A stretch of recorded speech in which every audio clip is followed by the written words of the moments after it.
Units released at the start of a gacha game face a unique situation that seldom affects anyone who comes out thereafter, that being total unpredictability in respect to their future value. Whether a version 1 character manages to stand the test of time comes almost entirely down to sheer luck, making it difficult to accurately judge one's true value beyond the confines of the first couple months or so. Unit A, for example, could start out bad but then become significantly better from the meta shifting towards them out of coincidence. Conversely, Unit B can start out really strong in the early days, but new characters may come out that either challenge them in their niche or go into a meta divergent from what Unit B tries to accomplish. Such as the nature of gacha games, it takes at least a year for a proper metagame to develop. During that time, literally anything can happen. Wuthering Waves is no different. Despite evidence in favor of its roster being much more stable and less prone to units dropping off in viability than other titles, the game's initial lineup has been shifted around significantly. Units who were seemingly once viewed as good back in the day like Jinshin and Calcaro have since become two of the game's underperformers. Meanwhile, others like Jian have been holding on surprisingly well given the time he came out. Where does Yinlin fall under all of this?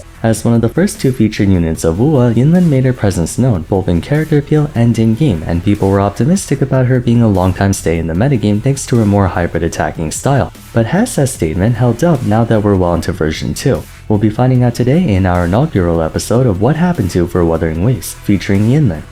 There were several factors contributing to Yinlin's early reputation, not the least of which being the all too familiar benefit of the player base and even the developers being none the wiser to the actual objective value of a character. Having briefly mentioned in my introductory segment, we have no practical indication of how strong or valuable a character truly is until the initial metagame forms. For that to happen, we need a sufficient sample size of characters to be weighed against each other, and we also need a substantive profile of endgame scenarios to test those characters out. Until that point, people simply adhere to a cursory overview of a unit, typically in isolation or whatever limited synergy they have with other characters, that is, if they have any at all.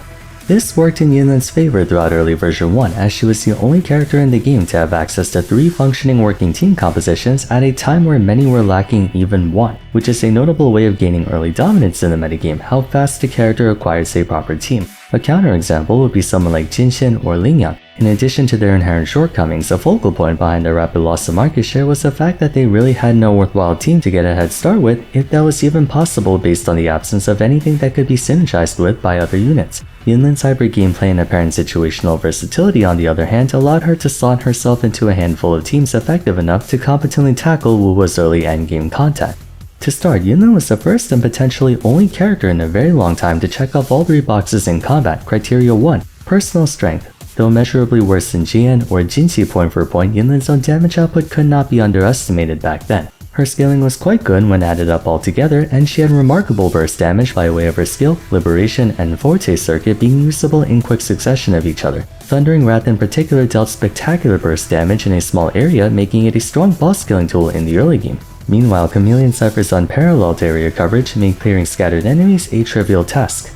Yinlin's versatility in combat applications made her especially stand out in the early game where general coverage is of utmost priority, given players being unsure what to focus on yet. In that sense, being a jack of all trades is more of a virtue than a flaw, and Yinlin fit that bill perfectly. Be it overworld echo farming, fighting early tactical holograms, or getting started on clearing Tower of Adversity, Yinlin was capable of handling every aspect of Wuwa's early, mid, and late game. Criteria 2. Role flexibility. Another way to turn heads is to wear multiple hats. Mind you, being a one-trick pony isn't necessarily a bad thing, but it holds a character to a higher standard given they can't compromise on that one trick. Role flexibility afforded Yinlin a bit of creative latitude in avoiding direct competition. Hypothetically, if someone were to try to force her out of a main DPS role, she can always function as a secondary unit instead, and that's exactly what she did. Thanks to her skill in Forte, Yinlin was able to damage enemies even without being on field, something very few units could emulate back then. Her marked damage offered additional synergy with one of the game's best attackers in the early days, Jinxi, counting as coordinated attacks and playing into the latter's Forte circuit, which gave Yinlin additional supportive utility as a sub-DPS. More crucially though was that Yinlin's playstyle in particular was not dependent on any specific rotation. Save for applying marks on enemies, she could use her abilities and attacks in any order she wanted. As a result, she required significantly less active field time than units who had to go through a full rotation setting up their attacks and whatnot.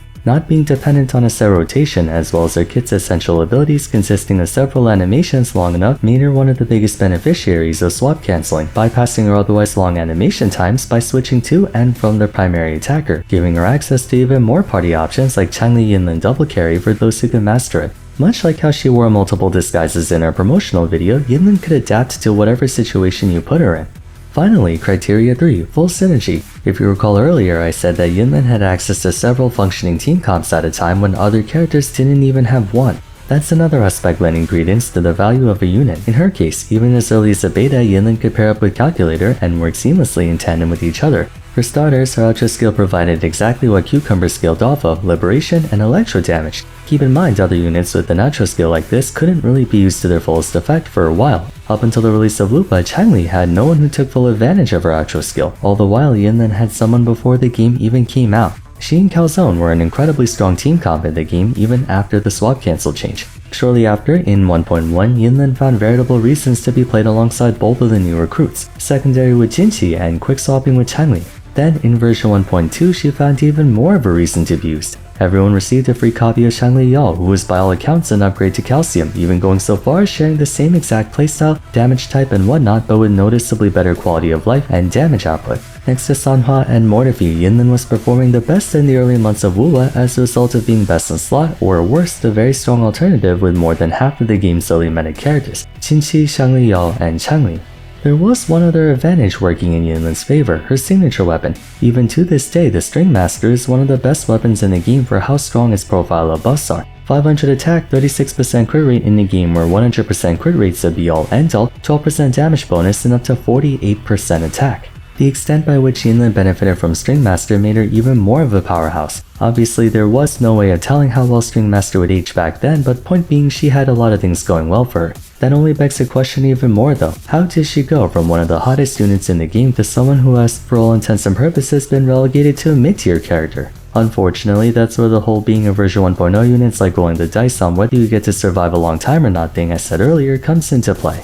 The first and most impactful reason behind Yinlin's decline was that she was only one of the best units in the game through circumstance and not her own actual abilities. Her playstyle would be a good starting point. Yinlin is characterized as a jack of all trades, which at the start of a game's timeline is great since players are not yet at the point of optimizing and min-maxing builds and whatnot. Therefore, it's less about the quality of what a character can do and more about the quantity. Yinlin covered a wide range of situations without any real consideration for how effectively she delivered on them, as players had nothing to compare her to.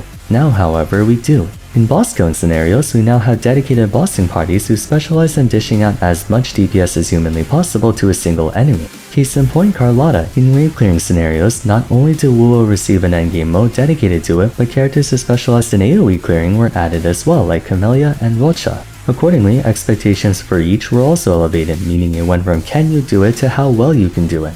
Not specializing in any one thing, Yinlin quickly found herself struggling to match those who did. Her baseline was strong for the time she came out, but that baseline is much less efficient nowadays.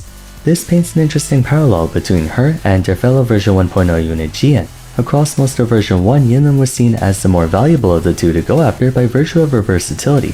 That's not to say Jian was bad, far from it. However, his hypercarry, vertical investment, AoE-focused nature made him appear less appealing throughout that time compared to someone who can play in more teams and more situations. Now, however, Jian's standing out more despite having the exact same party as back in version 1 because the meta progressed in a direction that favors what he can do a lot more, that being destroying waves in record time. Being a hypercarry also means vertical investment implies better long-term maturity for him, whereas pushing the needle on Yinlin wouldn't get you as far. Moreover, characters have been added that better suit the teams Yinlin once found usage in, chief among them being the inclusion of Zeze, being a direct upgrade to Yinlin for Jinchi. Though in this case, I feel like people overestimate just how much of an upgrade she was. Yinlin offers better personal DPS at the expense of a less synergistic outro skill, still making her one of Jinchi's best pairs. Even so, Zeze is overall easier to use, and so people choose to go for that.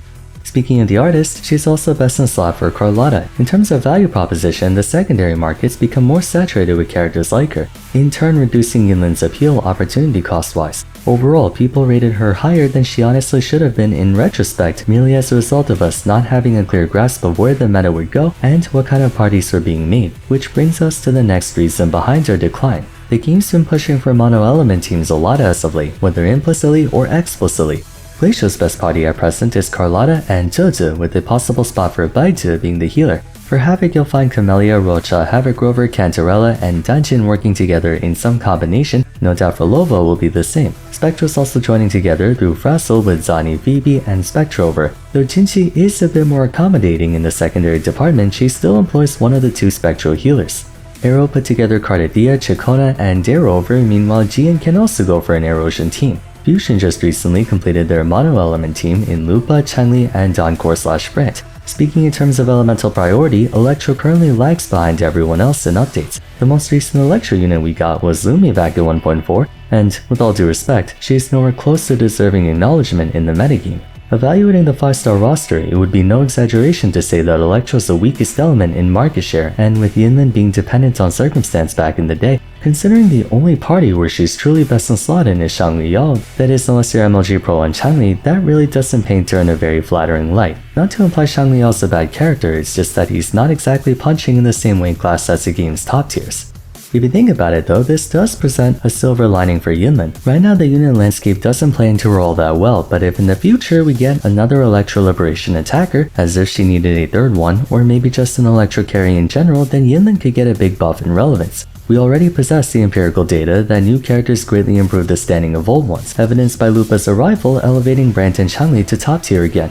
If and when more Electro units come out, Yinlin could experience the same. As it currently stands, however, that doesn't look like it will happen for a while, seeing as we already have two Electro Liberation attackers after all.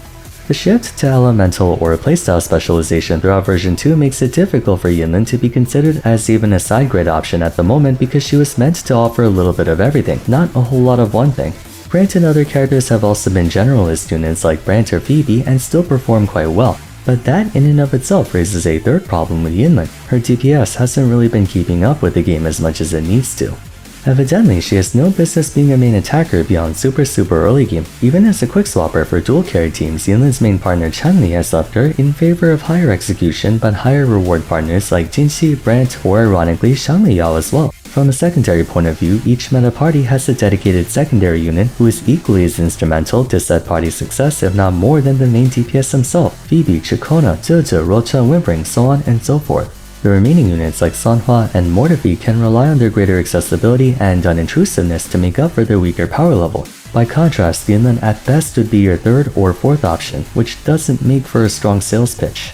Final thing is that despite being an AoE focused unit courtesy of her long-reaching normal attack, skill, and forte circuit, Yinlin doesn't have quite the same uptime and endurance that you see in top performers in Whimpering Wastes. For one, her coordinated attacks only apply to marked enemies, and mobs are dying far quicker than she can reapply them. There's also clear points of downtime in her rotation, deflating her potential in that game mode even though on paper it looks like she would be really good for it. It's kind of like Jinxi where she can nuke enemies in a wide AoE and even group them together herself, but you simply cannot charge her forte circuit fast enough to do it over and over again. If Yinlin had lower cooldowns or generated forte a lot faster, or if she could apply marks continuously, then that would be a different story.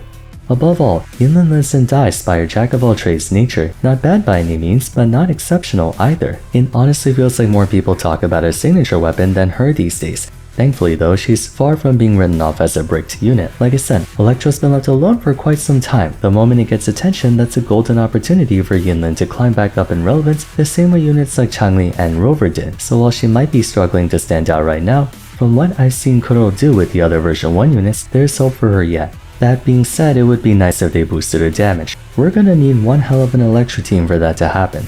Who knows, maybe the next Rover will be Electro. Anyway, that concludes my What Happened to episode on Yinlin. Definitely sucks to see her decline, but I'm hoping they'll address that in the second half of version 2 when they make more Electro units. They've covered every other element at this point, so surely at least one of the characters teased in the 2.4 livestream will be Electro. I hope it's Chisa, I really hope it's Chisa. I don't have a type, f*** you. Alright, let me know your thoughts on Yinlin in the comments down below, especially if you feel like I missed out on something. And as always, if you enjoyed the video, a like and subscribe would be much appreciated. Don't forget to follow me on Twitter at Vars and join my Discord server, and why not check out my Why No One Plays videos on Wuwa characters if you haven't yet. But till next time, thanks so much for watching, and I look forward to seeing you again soon. Take care.